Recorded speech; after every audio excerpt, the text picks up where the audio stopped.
Well, I suppose it's time we'd better work on this homosexual crotch rocket.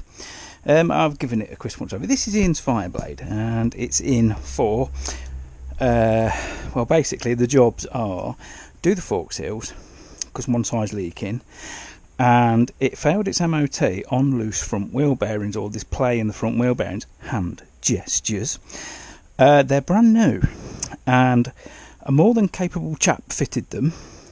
A guy called Chris Pearson, a name you might remember if you followed bike racing. He's used to run bike teams, and I believe he fitted them. What the common problem is, if you haven't torqued the axle down correctly, because some people do these pinch bolts first, and what that does, the axle can't move. So you're supposed to leave those loose, torque the axle, then do the pinch bolts. It's really, really common, and I'm hoping that's all it is. But we'll find out. So yes, I've just had to move Spurt out because I'm having to play musical chairs. It makes sense for Phyllis to just be moved out of the way. Hello, cup of tea? Yeah, chippy tea. Chippy tea. Lovely. Bugger off.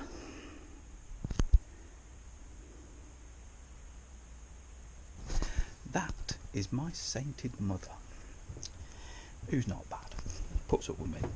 So yes, we've had to play musical chairs. Obviously Gladys stroke Bluebell is here now, and that's been a learning process. I've just had to move Spurt outside. Charlie's outside for the time being, and so is Olive.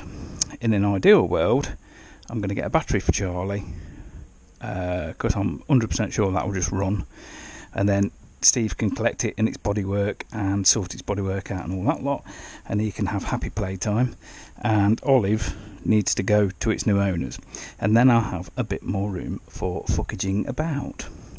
At the minute it's stuff in, stuff out, stuff in, stuff out, stuff in, stuff out. So the plan is I'm going to get my ABBA stand, which is there, and its adapter, which is for getting the back wheel off the ground, because I need to take the bike back a little bit, because the ABBA stand folds forward, and then I can raise the back end, knobhead, raise the front end and get cracking. So I'm going to get on with that. It's been so long since I've used this ABBA stand with the rear lifting kit, that I'm going to have to get on the Google machine to find out how it works. I have the correct ends, so I can always just get it up on the stand and then work it out from there. But 2 minutes on Google could save a lot of hassle. Well, it's a good job I used the Google machine, because I'd put that on the wrong way round and couldn't understand why this was sticking out far too much. But now I've got it sussed. It can be a little bit of a faff to get this lined up, but basically you get the cup on the bolt, you get the pin in the hole, you slide it nice and close together, clamp the bottom down, and then you tighten that so it just puts pressure, a nice little bit of pressure on, and the idea is it push that arm out slightly and it will lock itself on the bar even firmer, and then you're all right to oof it and then doof it. There is some shite around this seal. That's the one that's gone. The other one is fine, but we're all doing both, why not? So obviously after it's on the stand, we've got to take the guard of muddage off, pop the calipers out, we've got to pop the front wheel out. Whether I'll do all that tonight I don't know, but I would love to get those done by the weekend. And then there's an outside possibility, might get it in for an MOT this week. We'll see. I might ask for the assistance of the old beardy one, because he's retired, and as long as he ain't doing anything, he's quite happy to do stuff like that. And he quite likes to try different bikes and stuff like that. But I've got some. I'm going to do some little panel repairs and stuff, because the bodywork on this, nearly nearly every panel's got something wrong with it, but you know, I did see Ian today and I said, is every panel fucking broke? As you can see, this one's loose at the bottom, it's not plugged in there where it should be. So I think due course is to get on the Google machine and find out how to remove these side panels and stuff properly, and then we'll refit them properly. He also hasn't checked the oil. It's possibly low on coolant because it's getting up to like 103 degrees in about 5 minutes running, which suggests to me it's low on coolant, but we'll check. We'll check all that. I've got to get some coolant anyway for the Z and what have you, because it's always handy to have a little bit in. And we'll see if we end up doing like a coolant flush or an oil change or something on it. That's by the by, but at least I know when it leaves here, it goes for its MOT, it's as good as I can get it, and I shall be happy with that. Nice, right, crack on Jim, because you're fucking waffling again.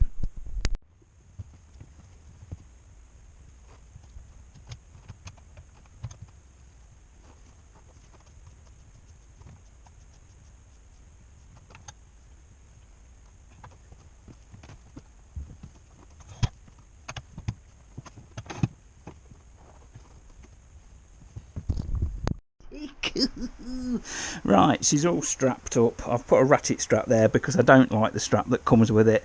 It's just a pull through strap like a luggage strap, and bear in mind it's trying to hold up the entire front of the bike from there onwards, which is a lot of weight. It's probably about 120 kilos or odd, probably more. So I've put a ratchet strap over the swing arm just to make sure it's got it. It's super stable. Super stable. And now the front wheels of fortune are off the ground, so we can start popping off calipers and shit like that. One thing I am going to do though, I've got to make sure I've got an adequate sized Alan for that. I'm not sure I have. If so, I have to buy one. I'm not sure what size that is. I'll have to get the micrometer on it. I think the official size is fucking huge. So right, so yes, we're doing shit. Right, I've had enough for today. I've got all the front end loosened, all the bolties are out. Oh yeah, we need to clean the axle bolt. Yeah. So yes, obviously when I'm ready to drop the fork legs, I'm going to pull the wheel, inspectificate the bearings, and then we'll whip this Farquhar out and get on with it. So this is a video of many parts you'll be not happy to know.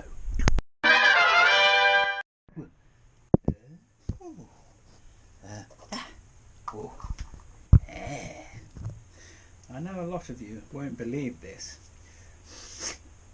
but I've made a boo-boo. Only a tiny one though, and one that's very easily recoverable. I'm taking the forks off Ian's Fireblade, and when I did my research about that Fireblade, I think he said it was a 2012. Turns out it's a 2011. So I did all the research on the 2012 one, and that should... Oh god, I've had a fizzy beverage. So that is fitted with Shower big piston forks, and so I got the tool. You need a special tool to split them, so I bought the tool, and now I've dropped the fork. I've dropped one of the forks out, started to split it. It turns out it's not a Shower big piston fork. It's out by a year, which is fine, because I know people that do have bikes with Shower big piston tools, so that's still going to come in useful.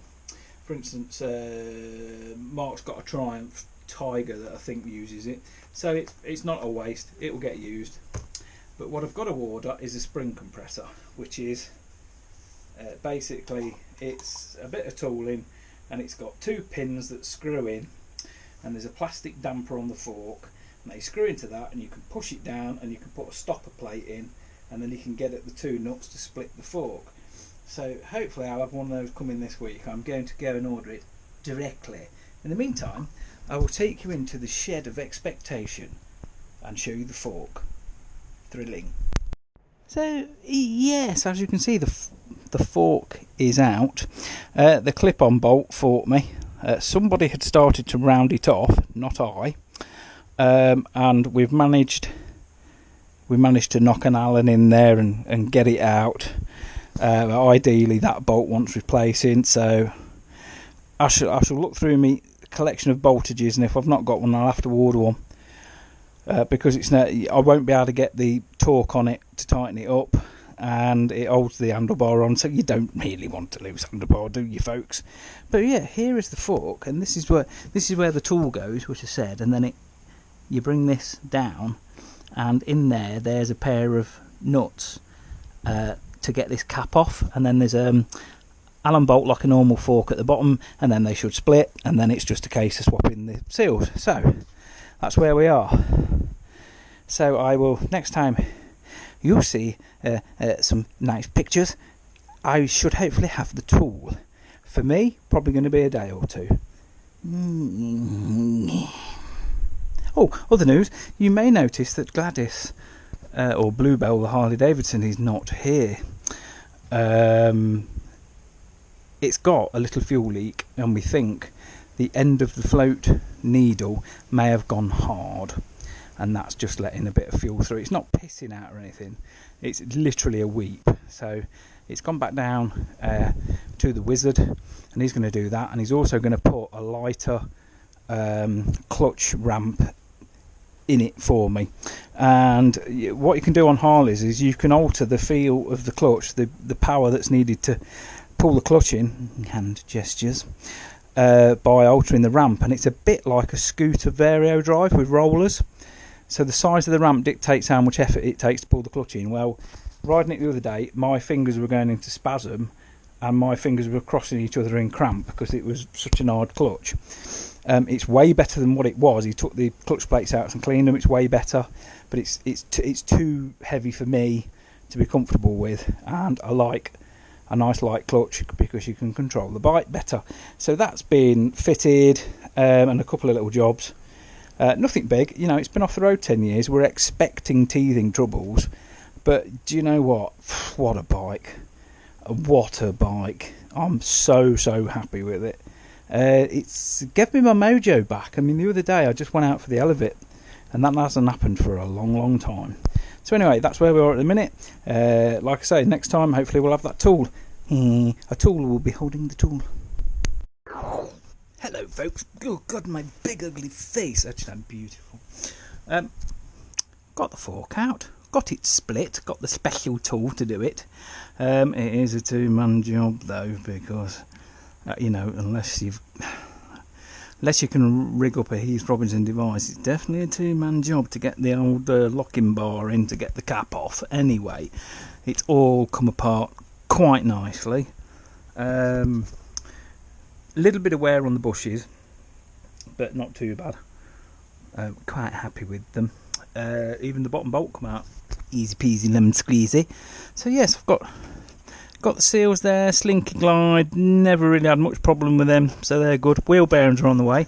We got the wheel bearings out because he said it failed the MOT on it, and they were brand new. Let me just show you.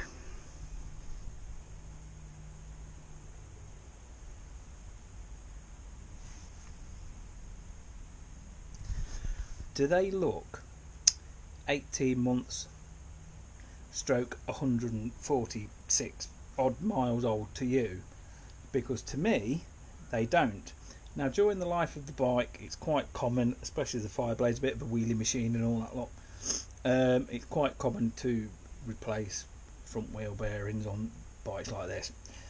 So they're probably, I think they're definitely a replacement set, but there is no way on earth they're only 140 miles old. They're notchy as fuck, they're flat spotted to fuck. You can literally hear every individual ball as you go round, click click click. So there's no fucking way they're new, no way at all. Anyway, the bearings should be here tomorrow, but I'm going to clean up, get I've got some long wire brushes that go in the drill, hand gestures, and I'll get one of them in there, and because there is a little bit of alloy corrosion in there, so we want to get rid of that. We want the bearing seating surfaces to be absolutely cook on. And also what I tend to do with bearings is put just a tiny smear when I'm putting them in. I'm going to put them in the freezer, They were fairly easy to get out actually. They were in, but they were fairly easy. What I do, I'll put the bearings in the freezer overnight or for a couple of days whenever I'm going to put them in, and then they take no effort at all to put in, but I put a tiny little smear of red Loctite on the outer race, just a tiny smear, not enough to get into bearings or anything like that, into bearings, because that will just hold it into place in the wheel a lot better. Interesting on the spacer in the wheel. Now, would you say that had been rotating, which means the axle was either over torqued or under torqued, allowing it to spin? I think that's the case. I am going to clean this up. This is just a spacer.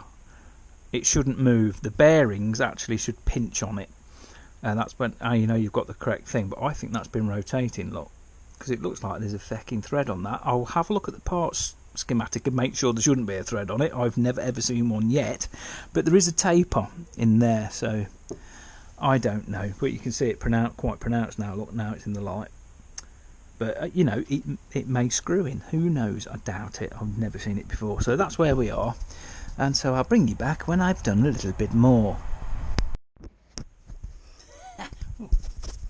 That's better. It's Friday afternoon and I have the new dust boot, the new seal, the washer and the inner bush ready to go on, and then this basically goes shimp, and you can use this as a slide hammer to put the